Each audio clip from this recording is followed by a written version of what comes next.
तब रोहिणी मैया बोली, देखो तुम सब ब्रज लीला सुनो, सब लीलाएं सुनो, पर श्री जी की लीला का चिंतन यहां मत सुनो। क्यों? शास्त्रों में भी एक श्लोक है, मुझे श्लोक याद नहीं, पर जब व्यक्ति राधा बोलता है ना, तो रा उच्चारण जैसे ही वो करता है, ठाकुर जी कितने भी व्यस्त हों, कहीं भी हों, तुरंत अपने स्थान को छोड़ करके उसके सामने ऐसे आके बैठ जाते हैं और पूरे शब्द को सुनने तक रुकते हैं। इतना प्रिय ठाकुर जी को ये श्री जी का नाम। रोहिणी जी बोली, यदि श्री जी का चरित्र सुनाए प्रारंभ किया तो कहीं द्वारिकाधीश जी को आभास ना हो जाए, और कहीं उनको आभास हो गया तो कहीं वो यहां ना आ जाएं, और यहां अगर आ गए तो द्वारिका के विषय में सुनते हैं कि कभी समुद्र में डूबेगी, लेकिन अगर श्री जी का चरित्र यहां प्रारंभ कर दिया और द्वारिकाधीश ने सुन लिया तो पूरी द्वारिका नगरी कृष्ण के प्रेमाश्रु में डूब जाएगी। और तभी का यह प्रसंग है कि तब सब भगवान की पटरानियों ने रोहिणी जी के चरण पकड़ लिए, बोले नहीं, श्री जी का चरित्र सुनाइए, हम पूरी व्यवस्था करेंगे। पहरेदारों को खड़ा कर दिया, तो बोले पहरेदार रोक पाएंगे क्या द्वारिकाधीश को?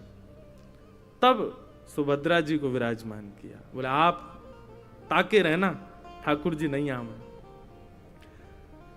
लेकिन जैसे ही श्री जी का मधुर भाव सुनाना प्रारंभ किया, श्री राधे वृषभानुभूप तनय,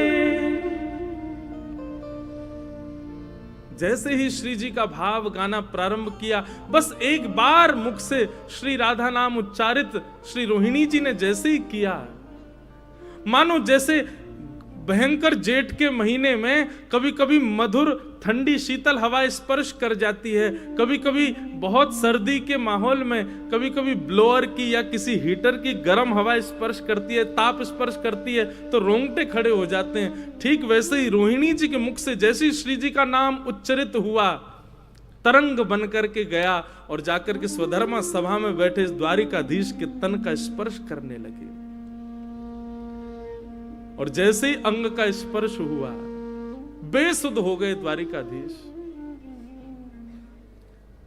मानो ऐसा लगा श्री जी ही पधार गई हों द्वारिका में। किसी अत्यंत व्यस्ततम सभा को बीच में छोड़ करके ठाकुर जी दौड़े, बलराम जी के पास गए, बोले मोकू कछु हैरो भैया, ऐसा लग रहा हो कि श्री जी पधारी हैं द्वारिका में। बलराम जी बोले ना लाला, यहां तो कोई ना आयो। बोले ना, मुंह को स्पर्श है रो, मुंह को ऐसा आभास है रो कि श्री जी पधारी हैं। और बस उन्हीं तरंगों का स्पर्श करते करते करते करते ठाकुर जी उस अंतःपुर में पहुंच गए जहां समस्त कृष्ण पटरानियां बैठ करके, रोहिणी मैया बीच में कीर्तन भक्ति की आचार्या हाथ में करताल लेकर के श्री जी के मधुर कथा को श्रवण करा रही हैं। द्वार पर रक्षार्थ बैठी सुभद्रा नेत्र बंद करके श्रवण कर रही हैं। जैसे ही कृष्ण पधारे, उनकी मधुर सुगंधी लेकर के सुभद्रा जी के नेत्र खुल गए। रोका, बोले भैया आप भीतर नहीं जाओ। बोले श्री जी आई हैं। बोले श्री जी नहीं, श्री जी की कथा हो रही है, सब कृष्ण पटरानियां श्रवण कर रही हैं। ठाकुर जी की स्थिति ऐसी हो गई, सुभद्रा जी ने सौगंध दी, नहीं भैया भीतर मत जाओ, यहीं विराज जाओ। और उसी समय सुभद्रा जी के दोनों तरफ कृष्ण बलराम विराज गए और मधुर श्री जी के उस भाव को श्रवण करते करते करते करते प्रेम विगलित श्री जगन्नाथ महाप्रभु के रूप में प्रकट हो गए। प्रेम की 10वीं अवस्था पार कर गए द्वारिकाधीश। एक मोमबत्ती की तरह जैसे मोम पिघल जाती है, ठीक वैसे ही ठाकुर जी का सर्वांगीण अंग प्रेम विगलित हो गया। उसी समय श्री नारद जी महाराज प्रकट हो गए, चरणों में वंदन किया, जय हो जय हो जय हो भगवान, यह अत्याद्भुत आपका प्रेम विगलित स्वरूप है, कृपा करके पूरे विश्व को इसका दर्शन कराओ। तब बलभद्र जी ने आज्ञा की। ठाकुर जी तो भावावेश में थे, बोले निश्चित कलयुग में जब हमारा चतुर्थ धाम प्रकट होगा, वहां नील माधव रूप में ठाकुर जी विराजमान होंगे। उसी समय इंद्रद्युम्न राजा के संकल्प को पूर्ण करने के लिए श्री द्वारिकाधीश का यही प्रेम विगलित स्वरूप जगन्नाथ जी के रूप में विराजमान होगा। तो जगन्नाथ जी को बंधुओं कभी भी देखो ना तो मन में यही भाव रखना कि ये श्री जी के प्रेम का प्रमाण है। श्री जगन्नाथ जी, श्री जी का प्रेम दिखता है ठाकुर जी के उस रूप में। कीर्तन भक्ति की आचार्या है श्री रोहिणी मैया। जगन्नाथ जी प्रकट हो गए जिनके कीर्तन भाव को सुनकर के, ऐसी श्री रोहिणी जी, उनके मधुर भाव का दर्शन हुआ। तो ये है कीर्तन भक्ति। अब यहां दोनों स्थिति पता चली, श्रवण भक्ति और कीर्तन भक्ति दोनों की स्थिति क्या। रोहिणी जी कीर्तन भक्ति की आचार्य ऐसा श्रवण करा रही हैं कि ठाकुर जी दूर स्वधर्मा सभा में बैठे हुए भी खिंचे चले आए। और यह अनुभूति नहीं हुई कि कथा चल रही है, अनुभूति भी ऐसी होने लगी स्वयं श्री जी पधारी हैं। यह कथा की प्रमाणता है, यह कथा की प्रधानता है। और द्वारिकाधीश का जगन्नाथ रूप वहीं प्रकट हो गया। यह है कीर्तन भक्ति की आचार्य हमारी श्री रोहिणी जी। तो द्वारिका में रोहिणी जी हैं। कीर्तन भक्ति के आचार्य नाभा गोस्वामी जी ने बताए हैं श्री सुखदेव जी महाराज, श्री सुकाचार्य जी, ये कीर्तन भक्ति के आचार्य हैं। इनको कीर्तन भक्ति का प्रधान बताया गया कि निगम कल्प तरो गलितम फलम सुख मुखादमृत द्रवशयुतम पिबत भागवतम रसमालयम मुहुर्हो रसिका भुवि भावुका। वेदस्तुति में श्रुतियां कहती हैं पूरे विश्व की मधुरता यदि चखनी हो तो एक बार वृंदावन चंद का दर्शन कर लो। उनके आगे कोई मधुर नहीं है, वो सबसे मधुर है।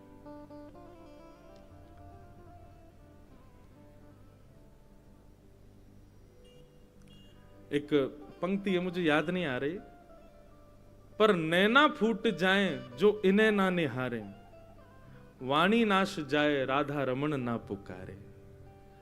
वाक्य नेत्र फूट जाए भैया जो इनको नहीं देख पाया, वाक्य वाणी को नाश जाए जो राधा रमण जी ना बोल पाए। ऐसे प्यारे हमारे ठाकुर। कहां तक वर्णन करें रूप माधुरी, तो रूप माधुरी पर पूरे साल भर भी कथा करें तो भी कम है। ऐसे रूप ठाकुर जी के। आओ कथा क्रम में प्रवेश करें। पूज्य सदगुरुदेव भगवान विराज रहे और साथ ही अनुग्रह करने के लिए पूज्य, देखो कल भगवत धाम वाले महाराज जी आए तो हमने कही गंगा और गोमती का संगम हो गया। आज तो अद्भुत ही हो गया है, श्री जगन्नाथ और द्वारिका का संगम हो गया है। पूज्य महाराज जी श्री जगन्नाथपुरी से पधारे हैं और भैया एकाध दिन के लिए नहीं आए हैं, पूरे उत्सव में विराजमान रहेंगे। कितना अनुग्रह हम आप सबका। हमारे पूज्य आचार्य प्रवर, हमारे गुरु प्रवर हमारे उत्सव में पूर्ण विराजेंगे, वरद हस्त रखेंगे अपना। कितने आनंद की बात है। कभी कभी बंधुओं लगता है ठाकुर जी आपसे रीझ रहे हैं, इस बात को आप कैसे जानो? बोले कोई संत अहेतु की कृपा आप पर कर दे तो समझ जाना ठाकुर जी आपसे रीझ गए हैं, ठाकुर जी आपसे प्रसन्न है। और ये बात मैं कोई मनगढ़ंत नहीं कह रहा हूं, अष्ट सखा ही कहते हैं अपने पदों में, गिरधर जब अपनों करी जाने, ताको मन भक्तन की सेवा, संत चरण रज सदा लुभाने। भक्तन में मति संतन में रति, भक्त चरण रज सदा लुभाने। गिरधर जब अपनों करी जाने। ठाकुर जी जब अपना कर लें तो कब जानो कि ठाकुर जी ने अपना कर लिया? बोले संतों की अहेतु की अनायास कृपा पर हो तो समझो ठाकुर जी ने आपको स्वीकार कर लिया। हमने महाराज जी से, मैं बहुत संकोच करता हूं, स्वभाव है। यहां जितने भी हमारे महापुरुष पधारे, मैंने ज्यादा से ज्यादा एक ही बार निवेदन किया होगा और फिर करने को तो जिद करूं, मैं लग जाऊं पीछे, महाराज जी आना ही पड़ेगा, लेकिन नहीं है। तब यही तो प्रैक्टिकल है, एक बार निवेदन करो, यदि वो स्वीकार कर ले तो समझ जाना ठाकुर जी प्रसन्न हैं। पीछे पड़ करके कोई को बुलाओ तो भैया यो समझियो ठाकुर जी तो जबरदस्ती कर रहे हो। लेकिन हम तो महाराज जी से एक बार निवेदन किए, महाराज जी अपना जानते हैं, तुरंत इतना लंबा सफर करके और इतने नियम हैं आपके, फिर भी आप श्री द्वारिका धाम महाराज जी पधारे, इसके लिए हम सदा ऋणी रहेंगे आपके, हम सदा आपके श्री चरणों में प्रणाम करते हैं। हमें तो यही लग रहा है महाराज जी आपके रूप में साक्षात हमारे महाबाहो श्री जगन्नाथ महाप्रभु पधारे। और महाराज जी महाप्रसादे गोविंदे, श्री चैतन्य महाप्रभु कहते हैं कि श्री जगन्नाथ जी, श्री मंदिर के अंदर जगन्नाथ जी बैठे हैं, परंतु पूरे ब्रह्मांड में वो जगन्नाथ हैं, पूरे जग में रहना चाहिए उनको, वो अंदर मंदिर में क्यों रह रहे हैं? बोले ठाकुर जी विग्रह से तो अंदर विराज रहे हैं और प्रसाद के रूप में पूरी दुनिया में फैले हुए हैं। जहां कहीं भी व्यक्ति ठाकुर जी को निवेदित करके भोग प्रसाद पा रहा है, यही समझ लो जगन्नाथ जी भीतर जा रहे हैं। और हमारे महाराज जी तो साक्षात प्रसादी लेकर के आए हैं सबके लिए, श्री जगन्नाथ जी को महाप्रसाद खाजा भोग लेके आए, तो ये समझ लो ये जगन्नाथ जी विराज गए आकर के व्यास मंच पे। तो अनायास ये सब कृपा हो रही है ठाकुर जी की। आओ, नवदा भक्ति के प्रसंग में हम लोग चल रहे थे, उसी प्रसंग में अब आगे बढ़े। हम लोग क्या सुन रहे हैं? नवदा भक्ति, नवदा भक्ति। और फिर नवदा भक्तियों में भी उस भक्ति का द्वारिका में आचार्य कौन है? हमारा प्रसंग कैसे चल रहा है कि नवदा भक्ति क्या है और फिर उस नवदा भक्ति का आचार्य द्वारिका में कौन है, द्वारिका लीला में कौन नवदा भक्ति पालन कर रहा है। तो कल प्रथम भक्ति हमने श्रवण की। प्रथम भक्ति क्या है? श्रवणम। ये 9 भक्ति पहले तो याद करो। श्रवणम कीर्तनम विष्णु, स्मरणम पाद सेवनम, अर्चनम वंदनम दास्यम, सख्य आत्मनिवेदनम। ये 9 भक्ति। नवदा भक्ति की प्रथम आचार्य कौन है? श्री रुक्मणी जी। रुक्मणी जी का स्वभाव है बहुत कम बोलती हैं, ज्यादातर श्रवण करती हैं, श्रवण की इच्छा रहती है। कभी कभी तो रात्रि में श्री द्वारिकाधीश जी शयन शैया पर पौड़े होते हैं और श्री रुक्मणी जी चरण दबाती हैं और उन्हीं से ही निवेदन करती हैं, आप कुछ सुनाइए ना। तो कभी ठाकुर जी भागवत धर्म सुनाते हैं, कभी ठाकुर जी ब्रज का कोई प्रसंग सुनाते हैं, कभी ठाकुर जी सांख्य शास्त्र सुनाते हैं। अरे स्वयं ज्ञान के स्वरूप हैं ठाकुर जी, रुक्मणी जी को श्रवण कराते हैं और रुक्मणी जी रात भर श्रवण करती हैं। तो श्रवण की आचार्य कौन है? श्री रुक्मणी जी। अब दूसरे आचार्य आओ। दूसरी भक्ति कौन सी है? कीर्तन भक्ति। श्रवणम कीर्तनम विष्णु। कीर्तन भक्ति। कीर्तन नाम सुनते ही आपके मन में क्या आ जाता है? हरे कृष्ण कृष्ण कृष्ण हरे हरे, हरे राम राम राम हरे हरे, कृष्ण हरे कृष्ण महामंत्र, या फिर श्री कृष्ण गोविंद हरे मुरारे, हे नाथ नारायण वासुदेव। ये कीर्तन भक्ति में हमको ऐसा लगता है यही कीर्तन भक्ति है। नहीं, कीर्तन भक्ति का मूल अर्थ क्या है? ठाकुर जी की कीर्ति का गुणगान करना, उसको कीर्तन कहते हैं। कीर्तन मतलब नाचना, थिरकना, उछलना, नृत्य करना, वह कीर्तन नहीं है, वो संकीर्तन है। कीर्तन मतलब ये मैं यहां बैठ करके जो कर रहा हूं ठाकुर जी की कीर्ति का गुणगान, इसी को कीर्तन भक्ति कहते हैं। जहां ठाकुर जी की कीर्ति सुनकर के तन बेसुध हो जाए उसको कहते हैं कीर्तन। आप लोगों को यदि ये स्मरण में रहता है कि हम द्वारिका में बैठे हैं, आप लोगों को यह स्मरण में रहता है कि हम जामनगर से आए हैं, हम राजकोट से आए हैं, हम मुंबई से आए हैं, आपको ये स्मृति रहती है कि आपका नाम ये है, आपको ये स्मृति रहती है कि ये आपकी पदवी है। कथा सुनते हुए यदि ये सब स्मरण में है तो निश्चित है आप अभी कीर्तन भक्ति में प्रवेश नहीं कर पाए। मैं विश्वास पूर्वक कहूं, कोई अन्य भाव मत लीजिएगा, पर मैं सच बता रहा हूं, उत्सव में कभी कभी भूल जाते हैं कि हम द्वारिका में। उत्सव में कई बार विस्मृति हो जाती है। जब यहाँ रात्रि में नृत्य कर रहे हो तो मैं तो ये भी भूल जाता हूँ कि मैं वक्ता ही हूँ क्या। कल रात में नाचते नाचते यूं लग रही यार ये कथा मैं ही कर रहा हूँ क्या, ये कथाएं मुझे आती हैं क्या, ये वास्तव में मैं कह पाता हूँ क्या। पूज्य पिताजी महाराज को देख के लगे ये हमारे पिताजी हैं क्या, सच में हमारे पिताजी हैं।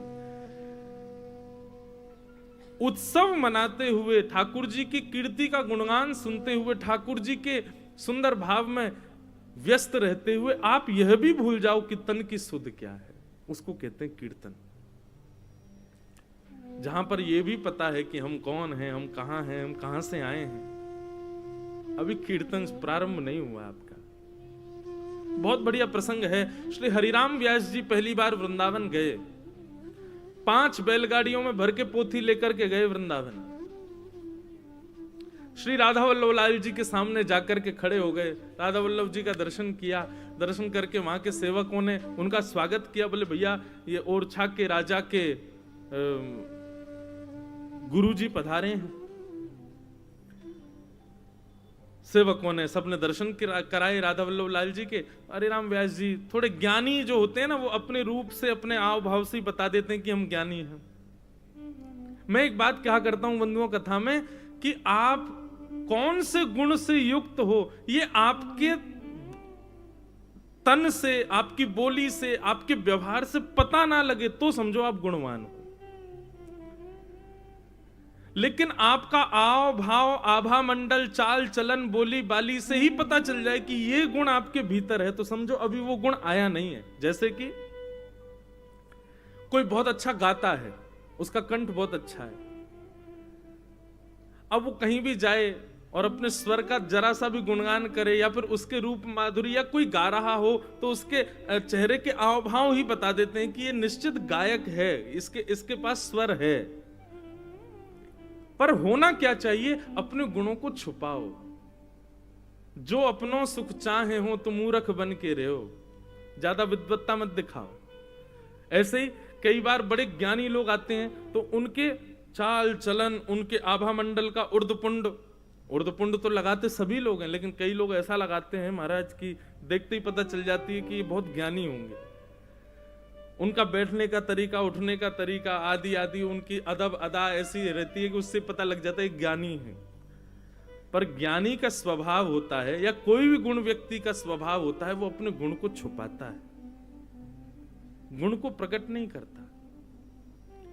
अब हमारे ठाकुर जी को देखो, गिरधर लाल जी को कभी देख करके आप सोच सकते हो कि जो पूतना मारी होगी इनने, इनको देख के कभी लगता है कि बताओ, कहीं से भी लग रहा है इनने पूतना मारी होगी, कहीं से भी लगते हैं अगासुर बकासुर धेनुकासुर मारो होगो। अरे ठाकुर जी को देख के कभी लगता है कि इनने 7 कोस लंबे चौड़े गिरिराज जी उठाए होंगे? कभी नहीं दिख सकता। ठाकुर जी का अंग ऐसा है, ठाकुर जी का वपु ऐसा है कि उससे कभी प्रतीति नहीं होती कि अत्यंत बलवान है। हम लोग ऐसा निर्माण क्यों कर लेते हैं अपने रूप का, अपने व्यवहार का, अपने तन का, अपनी चाल ढाल का, कि सामने वाले को बिना बताए पता चल जाए कि इसके पास क्या है। धनवान व्यक्ति कहो तो 5 उंगलियों में अंगूठी पहले घूम रहा है, इतनी जंजीरें लादे घूम रहा है गले में, उसी से ही पता चल जाए बहुत धनवान है। अरे महाराज क्या बताएं, वस्त्र पर एक सरवट ना हो तो उससे भी पता चल जाता है कि ये व्यक्ति कैसा है।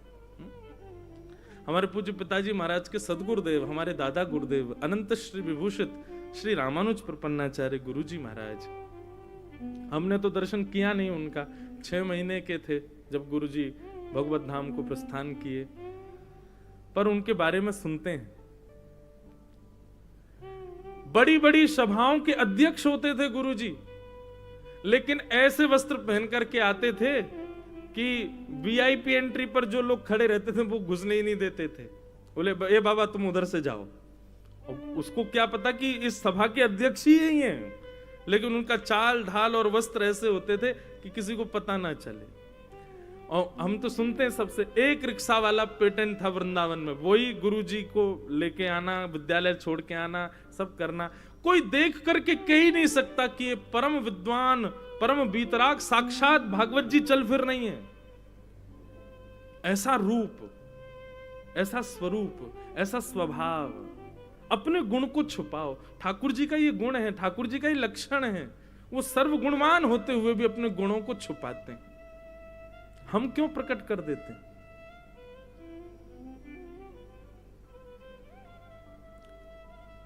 तो श्री हरिराम व्यास जी राधा वल्लभ जी के सामने बैठे थे। उनकी अदा बधाई ऐसी थी कि सब हाथ जोड़ के बैठे थे। बोले बहुत बड़े विद्वान आए हैं भैया, और छा से। हरिराम व्यास जी बोले हमको हित हरिवंश महाप्रभु जी के दर्शन करने हैं, उनसे अपनी संशय का निवारण चाहिए। सेवकों ने कहा महाराज जी, गुरुदेव भगवान तो अभी सेवा में है ठाकुर जी की, आप थोड़ी देर अभी विराज जाइए, वे सेवा से निवृत्त होकर के आपके पास आ जाएंगे। हरिराम व्यास जी तुरंत उठने लगे। बोले ठीक है, तो हम जा रहे हैं। बोले अरे अरे रुकी रुकी भगवान क्या हो गया? बोले नहीं नहीं, मिलवाना है तो अभी मिलवाइए, नहीं तो हम जा रहे हैं। सेवकों ने कहा आप रुकिए, हम अभी आते हैं। तुरंत दौड़ करके गए महाराज। महाप्रभु श्री हितहरिवंश महाप्रभु जी से जाके कहा कि हरिराम व्यास जी आए, हमने कहा आप सेवा में हैं, थोड़ी देर रुक जाएं, पर वो तो उठ के जाने को तैयार हो गए। तो हितहरिवंश महाप्रभु कुछ सामग्री बना रहे थे ठाकुर जी की भोग के लिए। तुरंत सामग्री नीचे कर दी और तुरंत निकल करके रसोई से बाहर आए। आकर के जैसे ही विराजमान हुए, कुछ सेवकों से कहा चूल्हा ठंडा कर दो, ठाकुर जी की रसोई विश्राम कर दो, बाद में बनाएंगे। ये सुनकर के हरिराम व्यास जी बोले महाराज जी मुझे क्षमा करें, मेरी वजह से आपकी सेवा रुक गई, मेरी वजह से आप रसोई नहीं बना रहे हैं। पर यह तो संभव हो सकता था ना कि आप मुझे ही रसोई के बाहर बुला लेते, मैं द्वार पे बैठ जाता, आप सामग्री भी बनाते रहते और मेरे प्रश्नों का उत्तर भी देते रहते। बहुत सुंदर बात कहते हैं श्री हितहरिवंश महाप्रभु। महाप्रभु जी कहते हैं व्यास जी, आपके प्रश्नों का उत्तर देना यह बुद्धि का काम है। मैं हृदय से ही आपके प्रश्न का उत्तर दूंगा।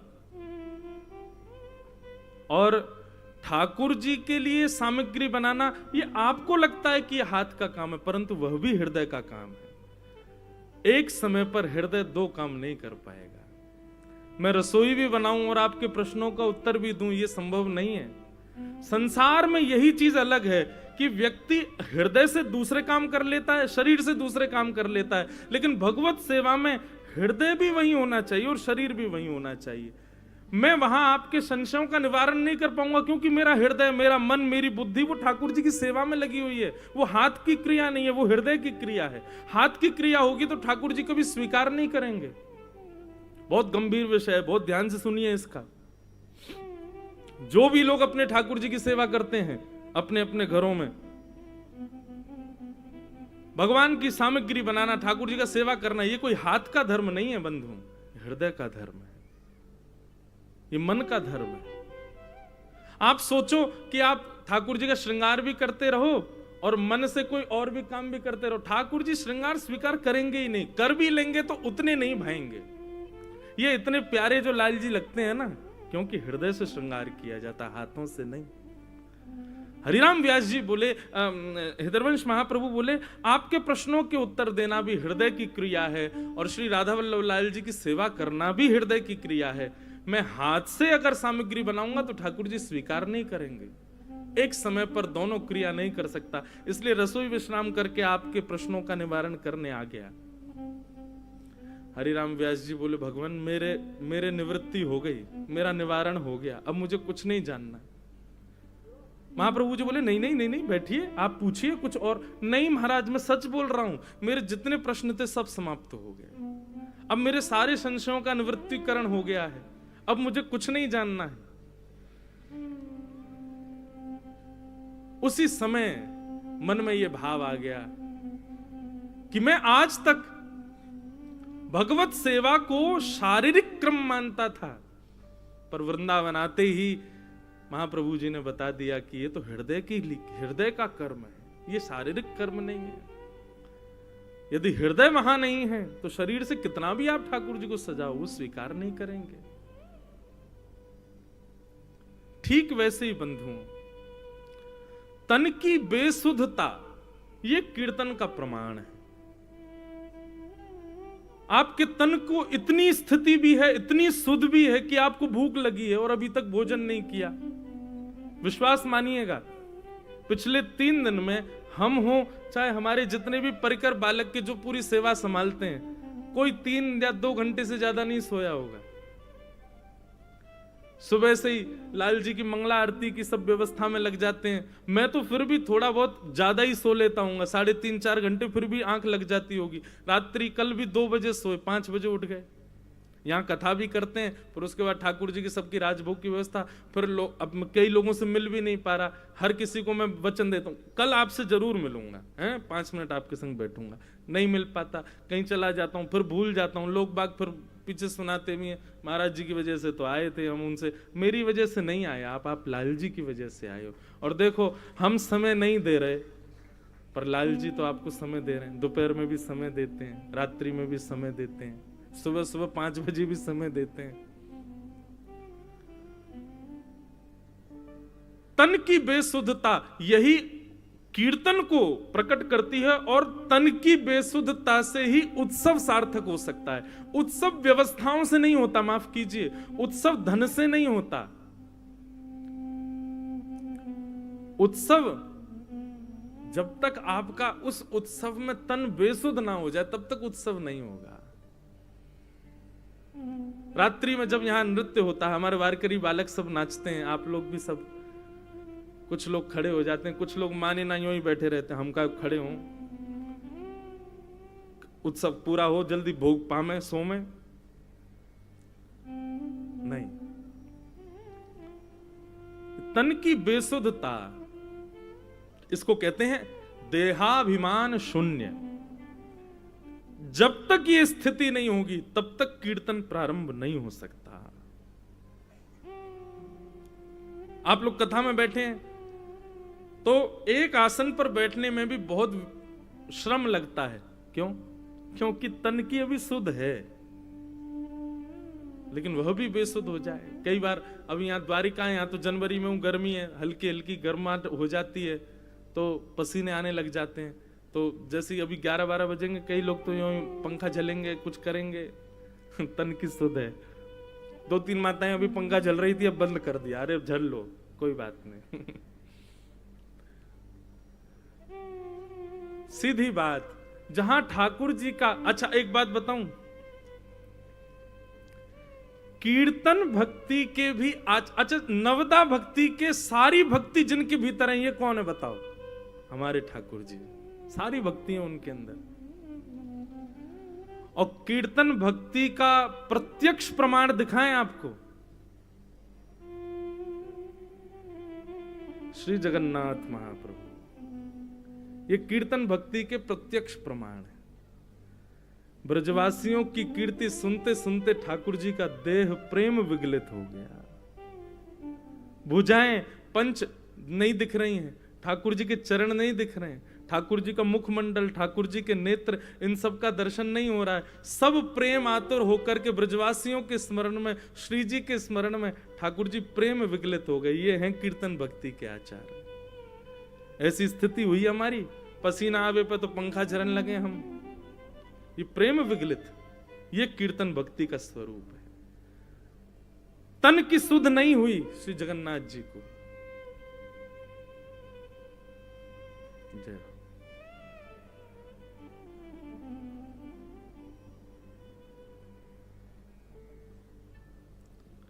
बेसुध होकर के ब्रजवासियों की कीर्ति सुनने लगे। यही है कीर्तन की स्थिति, यही है कथा की स्थिति।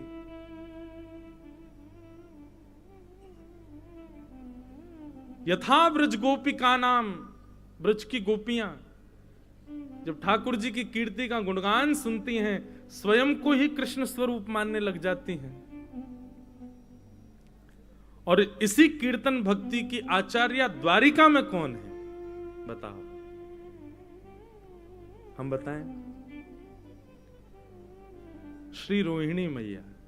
ये कीर्तन भक्ति की आचार्य श्री बलभद्र जी की माता जी, एकमात्र पूरे ब्रज की लीला में श्री रोहिणी जी ऐसी हैं जिन्होंने ब्रज की लीला का भी दर्शन किया, मथुरा लीला का भी दर्शन किया और श्री द्वारिका लीला का भी दर्शन किया। और कोई नहीं है ब्रज में ऐसा। या तो श्री योगेश्वर कृष्ण हैं, अच्छा ठाकुर जी भी चलो बाल अवस्था में थे, वो तो लीला कर रहे थे, लेकिन उनकी प्रत्यक्ष तीनों लीलाओं का दर्शन यदि पूरी भागवत को उठा के देख लें तो श्री रोहिणी जी ने किया। ठाकुर जी की ब्रज की लीला, ठाकुर जी की मथुरा लीला और द्वारिका लीला, तीनों में रोहिणी जी विराजमान है। इसीलिए द्वारिका के प्रसंग में आता है, जब भी किसी भगवान की पटरानी को या फिर किसी को भी श्रवण की इच्छा होती है तो वो रोहिणी जी के पास जाते हैं।